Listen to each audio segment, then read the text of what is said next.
Practical ऐसी छोटी छोटी बातों पर महाराज जी जिस प्रकार आपको हंसाते हैं, गुदगुदाते हैं। मैंने पहली बार देखा कि कोई ऐसे वक्ता प्रवक्ता भी हैं जो भागवत जी को लेकर चले और उसको सुनने के लिए 15 साल से 25 साल के बच्चों की संख्या बढ़ रही हो। महाराज जी सबसे बड़ा योगदान आपका माना जाएगा कि इस देश की युवा पीढ़ी को आपने व्यासपीठ से आकर के जोड़ा है, वो हास परिहास से। आप जानते हो कि ये किस उम्र का लड़का है, ये कैसी शब्दावली प्रयोग करता होगा। तो ऐसे ही एक कवि हमारे पास डॉक्टर विष्णु सक्सेना। मैंने कहा सक्सेना जी मैं भी एक लड़की से प्रेम करता हूं, उसको उपहार देना चाहता हूं, गिफ्ट देना चाहता हूं, क्या दूं? ये बोले सोने की रिंग दे दो। मैंने कहा नहीं कोई बड़ी चीज बताओ। बोले ट्रैक्टर का टायर दे दे। यानी प्रेम प्यार जब आक्रोश की भाषा बढ़ता है तो लोगों के चेहरे पर जो स्मित मुस्कान सी आती है, और उसके साथ सनातन सरोकारों को, माता पर, पिता पर, बुजुर्गों पर, सामाजिक व्यवस्थाओं पर अपनी कलम चलाने वाले कवि डॉक्टर विष्णु सक्सेना। मैं चाहता हूं पूरा सदन जोरदार ताली की गड़गड़ाहट के साथ आदरणीय डॉक्टर विष्णु सक्सेना जी का स्वागत करें। एक और अद्भुत कवि जो पूरे देश में आज हास्य सम्राट के नाम से जाने जाते हैं। देश ही नहीं, आपने इनको टीवी के कई चैनल पर देखा होगा, हालांकि उनमें से ज्यादातर तो बंद हो गए और इनकी वजह से हुए थे। इन्होंने दुनिया के कई देशों की यात्राएं की हैं बिना पासपोर्ट के। बताया जाता है कि उन देशों में भी गए जो अभी तक बने ही नहीं है। ये हम हास परिहास की बात जरूर करते रहते हैं, लेकिन आज की तारीख में हिंदुस्तान में हास्य रस के सबसे बड़े कवि का नाम अरुण जेमिनी होता है। मैं चाहता हूं पूरा सदन जोरदार ताली की गड़गड़ाहट के साथ आदरणीय अरुण जेमिनी जी का स्वागत करें। और अंत में सूर मरे तुलसी मरे मर गए कबीरदास, कवि कुल में जिंदा बचे कविवर बुद्धि प्रकाश।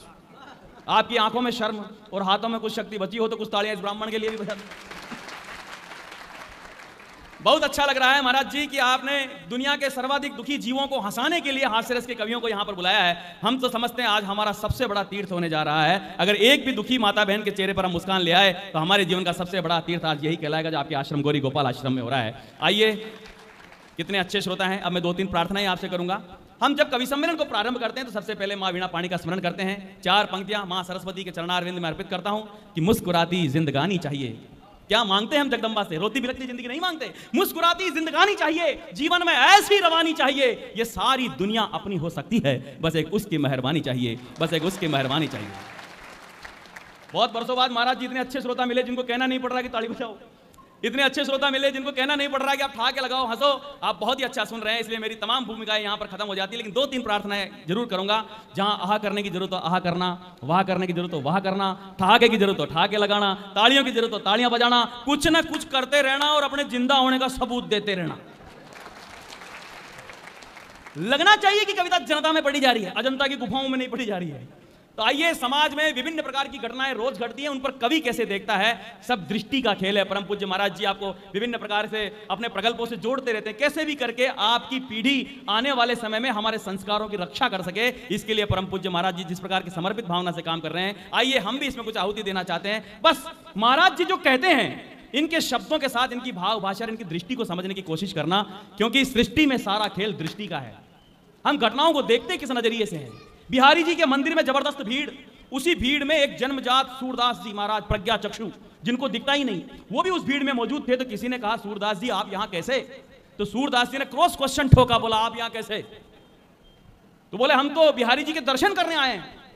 तो सूरदास जी ने कहा हम भी बिहारी जी के दर्शन करने आए हैं। अरे बोला आप तो अंधे हो, आपके तो आंखें ही नहीं है, आपको तो दिखता ही नहीं है। तो सूरदास जी ने कहा मुझे नहीं दिखता तो क्या हुआ, उसको तो दिखता है। आइए, बस यहीं से कवि सम्मेलन प्रारंभ होना चाहता है कि अपनी दृष्टि का खेल है सारा, घटनाओं को हम कैसे देखते हैं। मैं पहले कवि को आपके बीच सौंपना चाहता हूं। पहला कवि बड़ा विलक्षण कवि है जो बुंदेलखंड की धरती से, जहां झांसी की रानी हुई, बुंदेले हर बोलो ने मुंह, है ना, हमने सुनी कहानी थी, खूब लड़ी मर्दानी वो तो झांसी वाली रानी थी। देखो इस बिटिया को भी याद है, शाबाश। ऐसे बच्चे यहां पर आ रहे हैं, ये कितनी बड़ी खुशी की बात है। तो बुंदेलखंड की धरती से एक ऐसा कवि जिसको सुमित ओरछा के नाम से जाना जाता है, वो हंसता हंसाता भी है, लेकिन महाराज जी एक ऐसा अद्भुत कवि है, पूरे देश में अकेला कवि आज की तारीख में। जैसे आप हाजिर जवाब हो ना, इधर से आप सवाल पूछते हो, कैसा भी सवाल आया आप जो काउंटर ठोकते हो तो हंसी और फव्वारे फूटते हैं, वैसा ही एक कवि हमारे बीच है जिसका नाम सुमित ओरछा है। मैं चाहता हूं पूरा सदन जोरदार ताली की गड़गड़ाहट से स्वागत करें। आ रहे हैं कवि श्री सुमित ओरछा।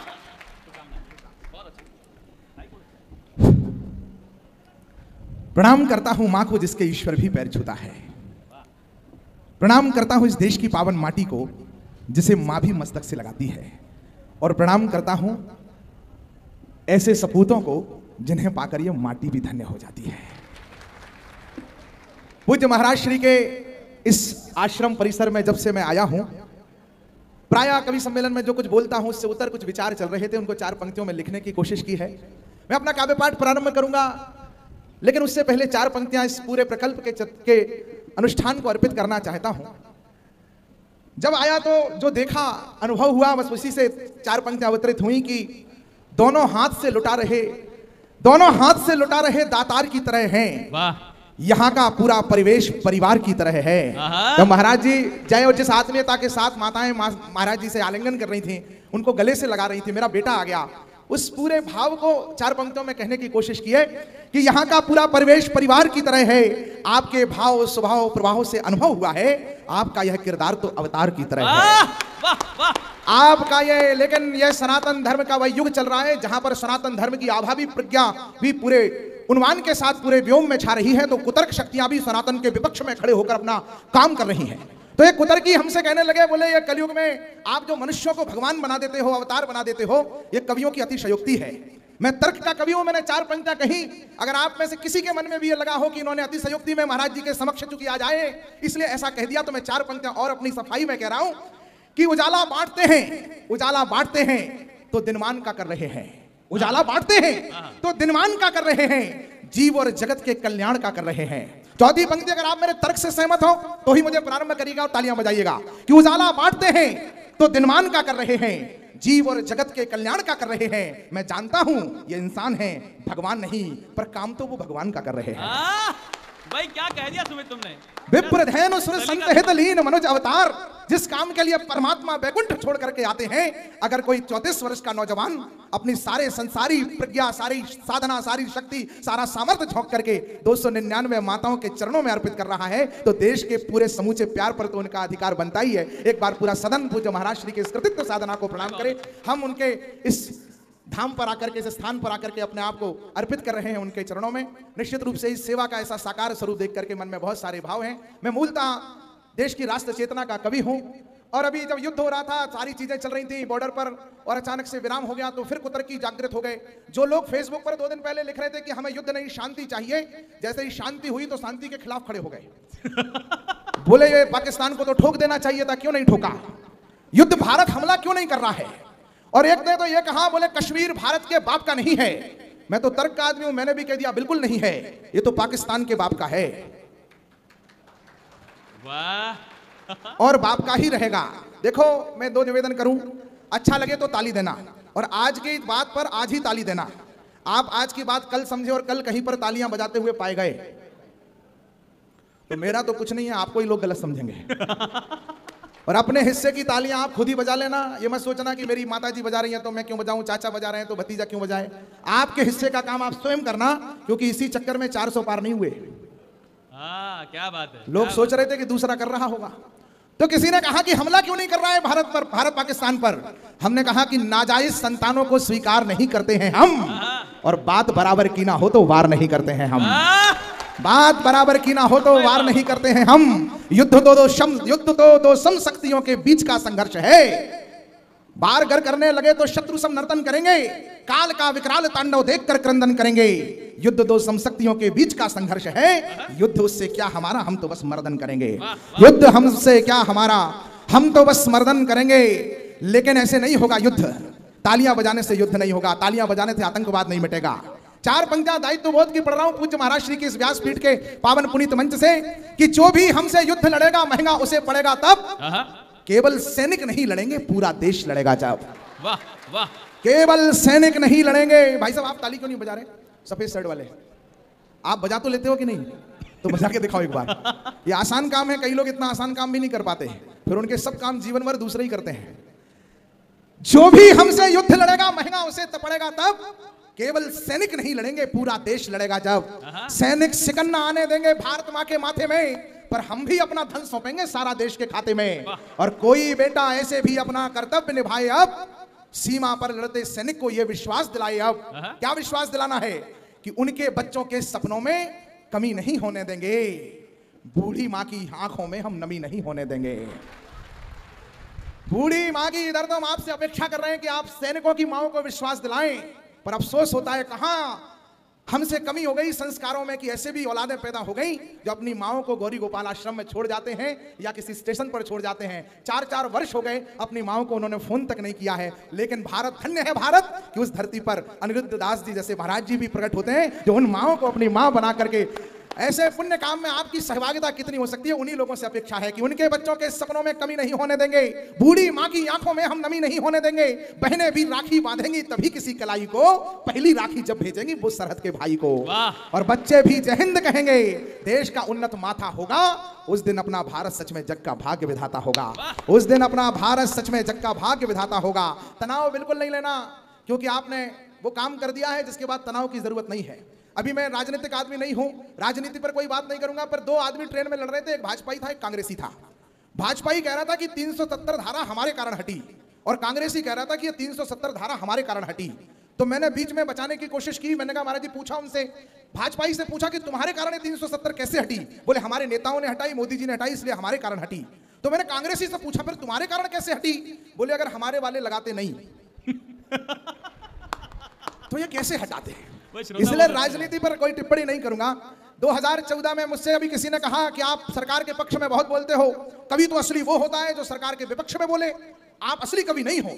मैंने कहा भाई साहब, मैं 2014 तक सरकार के विपक्ष में ही बोलता था, फिर हमने ऐसा बोल दिया कि सरकार हमारे पक्ष में आ गई, इसमें हमारी कोई गलती नहीं है। तो विसंगतियों का देश है, राजनीति में बहुत सारी बातें चलती रहती हैं। मैं 4 पंक्तियां आपको, एक तो भी नारे लगा रहे थे, बोले कश्मीर वो हर घर से अफजल निकलेगा, हर घर से अफजल निकलेगा। मैंने कहा मूर्ख कन्हैया, वो वाला ये नहीं, वो वाले जो दिल्ली में जेएनयू में थे। मैंने कहा मूर्ख आदमी, हर घर से तो अफजल नहीं निकल सकता, हाँ उस घर से जरूर निकल सकता है जिस घर में कभी घुस गया होगा, और तुम्हारे घर से निकल रहा है तो इसमें मोदी जी की गलती नहीं है, तुम्हारे अब्बू का ही मैनेजमेंट खराब था। तो मैं ऐसे लोगों को उत्तर, कुछ लोगों को उत्तर तो महाराज श्री की व्यासपीठ देती रहती है, जो बच जाते हैं उनको उत्तर देने का काम मैं करता रहता हूं। मैं आप सबसे अनुमति चाहता हूं, 4 पंक्तियां आपको निवेदन करना चाहता हूं कि कई पीढ़ी से पालन है ये पुरखों ने बताया है, कई पीढ़ी से पालन है ये पुरखों ने बताया है, जो करना श्रेष्ठतम होगा सनातन ने सिखाया है। इसकी हर प्रथा, आप गर्व करिएगा अपने अपने मंत्र मूल पर, कि इसकी हर प्रथा हर रीत में विज्ञान होता है, ऋषियों की तपस्या और अनुसंधान होता है, यहाँ हर एक परिपाटी का कुछ तो अर्थ होता है, कुछ भी ना निरर्थक है, कुछ ना व्यर्थ होता है, और इसकी मान्यताओं के छिपे हर मर्म को समझें। हमारा धर्म है कि हम सनातन धर्म को समझें, हमारा धर्म है कि हम सनातन धर्म को समझें। और सनातन धर्म कैसे बचेगा? लोग कहते हैं चिंता है कि धर्म को बचाना है, तो मैं बताता हूं, दूसरों को गाली देने से सनातन धर्म नहीं बचेगा। धर्म वही है जिसको धारण करके जीना होता है, ऐसे बचेगा सनातन धर्म। धर्म वही है जिसको धारण करके जीना होता है। मैं जिस धरती से आया हूं, ओरछा धाम, वहां के राजा हुए महाराज मधुकर शाह, जीवन में कभी धर्म के प्रति निष्ठा डिगने लगे तो पूज्य महाराज हमारे ओरछा के ओरछाधीश महाराज मधुकर शाह का प्रसंग सुन लेना। जब अकबर ने उन्हें संदेशा भेजा देश भर के राजाओं को कि सारे राजा आज के बाद अपनी कंठी और अपनी माला उतार दें, तिलक छोड़ दें, मेरे सामने कोई तिलक लगा के आया तो उसका सर जो है तोप से दाग दिया जाएगा। हुक्म दिया था बादशाह ने, महीपन को मानो राव राजन प्रमाण लेखियत है, चंदन चढ़ाए पद देवता के बंधन को, देहो सिर दाग जहां रेखा रेखियत है। चिट्ठी पड़ी, अकबर के दरबार में पहुंचे, सूनो कर गए भाल छोड़ छोड़ कष्ट माल, दूसरो दिनेश तहां कौन पेखियत है, सोहत टिकैत मधुशाह अनियारो जिम, नागन के बीच मणियारो सोहियत है। सारे राजा अपने मस्तक से तिलक हटा करके और कंठी उतार करके पहुंचे। ऐसे में महाराज मधुकर शाह बड़ी माला और बड़ा तिलक लगा करके अकबर के सामने बैठ गए। तिलक में आपके रोंगटे खड़े हो जाएंगे घटना सुन करके। तिलक विचित्र ओरछा के नर नायका, देख चकराया चित्त अकबर शाह का। बोले मधुकर शाह तुम्हें प्राणों से प्यार नहीं है क्या, जो मेरे आदेश की अवहेलना करके आए हो? मधुकर शाह महाराज ने उत्तर दिया, आपके हाथों की ऊर्जा को देखना चाहता हूं। महाराज मधुकर शाह ने उत्तर दिया अकबर को, शहंशाह हिंदुस्तान जिसके ऊपर सुप्रीम कोर्ट भी नहीं था उस समय, तो महाराज ने उत्तर दिया, अकबर प्राणों से प्यार किसे नहीं होता, पर धर्म मुझे प्राणों से 1000 गुना प्यारा है। वाह वाह वाह वाह वाह वाह। धर्म मुझे प्राणों से 1000 गुना प्यारा है। धर्म ही तो लोक पर लोक का सहारा है। धर्म दिव्य दीपक है, धर्म दिव्य दीपक है, मोक्ष मार्ग राह का, धर्म से बड़ा नहीं है हुक्म बादशाह का। तालियां कमजोर है आपकी, लेकिन धर्म से बड़ा नहीं है हुक्म बादशाह का। और जीते जी कदापि कभी धर्म को ना छोड़ूंगा, और मुख अपने कभी धर्म से ना मोड़ूंगा। तिलक लगाना धर्म मेरा है सदा ही से, धर्म छोड़ सकता नहीं मैं हुक्म शाही से। अकबर उनके लिए मृत्यु दंड की घोषणा करना चाहता था, लेकिन यतोस्त कृष्णा ततो धर्मा, यतोस्त धर्मा ततो जया। हमारे राजा कृष्ण भक्त थे, ठाकुर ने लीला कर दी और सारे राजाओं को प्रेरणा दे दी। देश के सारे राजाओं ने एक स्वर में बोला महाराज मधुकर शाह की जय, क्योंकि उनको यह अनुभूत हो गया कि हमने गलती कर दी, हमें भी अपने धर्म के प्रति ऐसी प्रतिबद्धता लेकर आज तिलक और माकंठी पहन करके आना था। अगले ही पल अकबर को समझ में आ गया कि मेरे राज्य में बगावत हो गई। आप जो अकबर ने कहा उसका आनंद लीजिएगा और अपने धर्म की निष्ठा को और मजबूत करिएगा। सन्नाटा छा गया सभा में। सन्नाटा सभा का तोड़, बोला शब्द वाह वाह, वाह मधुकर शाह है, वाह वाह वाह वाह। वाह वाह वाह। आपने ही नित्य नियम अपना निभाया है, भाषा बदल गई महाराज जी, आपने ही नित्य नियम अपना निभाया है, जान पर खेल करके तिलक लगाया है, तिलक बिना है राजा महाराजाओं का समाज, निकले टिकैत सिर्फ एक सच्चे आप ही आज, आफरी हूं आपकी अनोखी आन बान पर, इसमें जरा भी नहीं मेरे छल छंद है, मुझे तुम्हारा तिलक बहुत पसंद है, मुझे तुम्हारा तिलक बहुत पसंद है। और दो घोषणाएं करी अकबर ने कि आपके ही नाम से लगाया अब जाएगा, मधुकर शाही यह टीका कहलाएगा। आपको भारतवर्ष के सब जिलों के नाम पता होंगे, तो एक जगह का नाम आएगा, आप समझ जाइएगा उसका नामकरण कैसे पड़ा। अकबर ने कहा कि आपके ही नाम से लगाया अब जाएगा, मधुकर शाही यह टीका कहलाएगा, सम्मान तुम्हारा दुनिया में अब और अधिक ही बढ़ होगा, तुम कहलाओगे टीकम शाह और नगर टीकमगढ़ होगा। जाओ तुम कहलाओगे टीकम शाह और नगर टीकमगढ़ होगा। इसलिए धर्म वही है, चंदम 4 पंक्तियां पढ़ रहा हूं, मुझे आदेश हुआ है कि मुझे कम समय में अपनी बात कहनी है कि धर्म वही है जिसको धारण करके जीना होता है, सौम्य सुधा को श्रद्धा से जीवन भर पीना होता है, विरोधी और विधर्मी तो अपमान हमारा कम करते हैं, सर्वाधिक नुकसान धर्म का सच कहता हूं हम करते हैं, पाश्चात्य की चकाचौंध में बेसुध होकर खो जाते हैं, नियम धर्म के सभी त्याग कर स्वयं विधर्मी हो जाते हैं, जिस धारा से निकले हैं उसके बिंदु हो जाएंगे। आखिरी बार आपने कभी विमान में किसी को ट्रेन में कान पर लघु शंका जनेऊ डाल करके लघु शंका जाते हुए देखा है क्या? बहुत कम देखा होगा। किसने मना किया था? धर्म वही अंतिम पंजा की जिस धारा से पाश्चात्य की चकाचौंध में बेसुध होकर खो जाते हैं, नियम धर्म के सभी त्याग कर स्वयं विधर्मी हो जाते हैं, जिस धारा से निकले हैं उसके बिंदु हो जाएंगे। अगर हम हिंदू हो जाएं तो फिर सब हिंदू, अगर हम हिंदू हो जाएं तो फिर सब हिंदू हो जाएंगे। इसीलिए है राम के बेटो कर्म के पथ को अपनाओ, राम स्वयं है रूप धर्म का, धर्म के पथ को अपनाओ।